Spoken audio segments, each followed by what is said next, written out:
जय श्री हरि विष्णु। भगवान भोलेनाथ की जय हो। बैकुंठ चतुर्दशी कार्तिक माह के शुक्ल पक्ष की चतुर्दशी तिथि को मनाई जाती है। इस दिन भगवान विष्णु और भगवान भोलेनाथ की पूजा एक साथ करते हैं। बैकुंठ चतुर्दशी को हरिहर यानी श्री हरि और महादेव की पूजा करने का विधान है।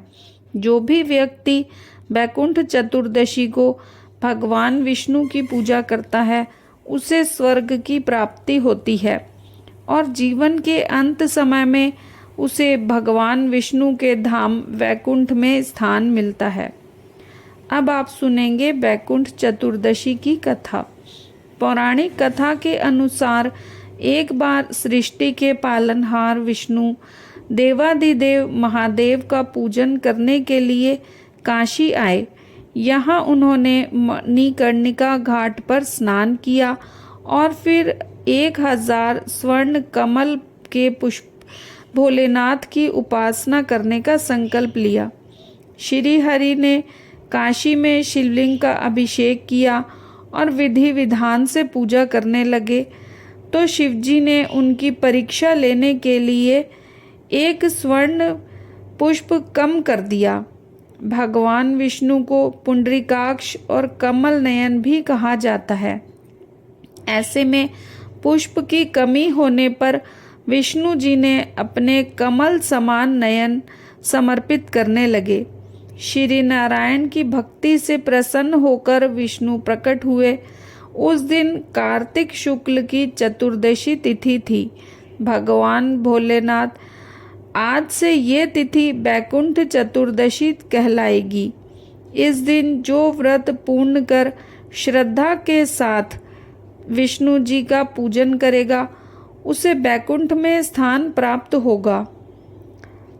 सुदर्शन चक्र भेंट किया।